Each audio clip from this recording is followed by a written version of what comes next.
लेकिन इसमें artery shrink नहीं होती, आर्टरीज नॉर्मल साइज से ज्यादा साइज की हो जाती है, तो ब्लड प्रेशर क्या हो जाता है, कम हो जाता है। नॉर्मल आर्टरीज ये है, ठीक है। अब लो ब्लड प्रेशर में आर्टरीज नॉर्मल की जगह थोड़ी बड़ी हो जाती है, बड़ी होते हैं, प्रेशर कम हो जाता है, तो इसे अपन बोलते हैं ब्लड प्रेशर। और वैल्यू क्या आती है इनकी, कम आती है, ठीक है।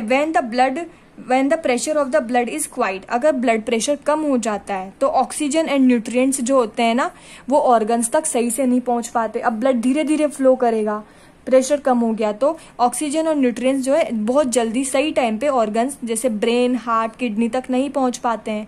अब नहीं पहुंच पाते तो हमारी बॉडी में इंजरी होने लगती है, हम बीमार होने लगते हैं, फंक्शन जो होते हैं प्रॉपरली वर्क नहीं करते, हमें इंजरी हो जाती है, परमानेंट इंजरी, ठीक है।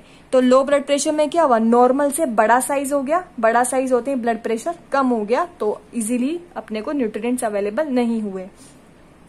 High blood pressure, the reason of high blood pressure is in arteries or anxiety, जब हम टेंशन लेते हैं, हम एंगर, गुस्सा करते हैं, एनवी यानी किससे जलते हैं, कंफ्यूजन में हमें टेंशन रहती है पूरे टाइम, तो ये सब करते हैं। या फिर हम बहुत ज्यादा हाई मील वाले मटेरियल खाते हैं, लाइक हम फाइन फ्लोर यानी मैदा वगैरह खाते हैं, ज्यादा शुगर ज्यादा लेते हैं, स्पाइसेस या ऑयल घी ज्यादा लेते हैं, पिकल ज्यादा खाते हैं, स्वीट्स वगैरह ज्यादा खाते हैं, सिगरेट लेते हैं या अल्कोहल का यूज करते हैं, या और बहुत ज्यादा प्रॉपरली एक्सरसाइज नहीं करते हैं, तो हमें हाई ब्लड प्रेशर हो जाता है, ठीक है। लो ब्लड प्रेशर में नॉर्मल आर्टरी का साइज बड़ा हो जाता था, लेकिन हाई ब्लड प्रेशर में आर्टरी का साइज नॉर्मल से कम हो जाता है। जैसे ही साइज कम हुआ तो प्रेशर बहुत ज्यादा हो जाता है। आप पाइप का एग्जांपल ले सकते हैं, जैसे पाइप के ऊपर हाथ लगाते हैं यानी साइज कम होता है, तो आपने देखा होगा बहुत प्रेशर से पानी आता है।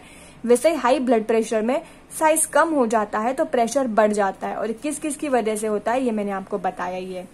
ये स्फिग्नोमीटर का नाम भी याद रखना, पूरा बहुत इंपॉर्टेंट है, ये बहुत अच्छे से आपको एक एक लाइन इसकी पढ़नी है, ठीक है। Such patient should be take potassium content food such as fruit, वो पेशेंट जिनमें लो ब्लड प्रेशर या हाई ब्लड प्रेशर की प्रॉब्लम होती है उन्हें पोटेशियम कंटेंट फूड लेना चाहिए, ऐसे फूड जिनमें पोटेशियम हो, ठीक है।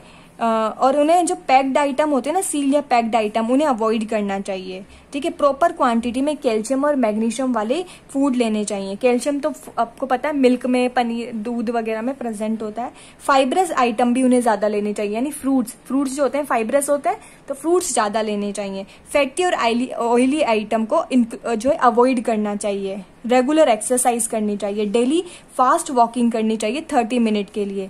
Meditation, yoga, pranayama should be performed daily करना चाहिए, और स्मोकिंग को और अल्कोहल को अवॉइड करना चाहिए, ठीक है।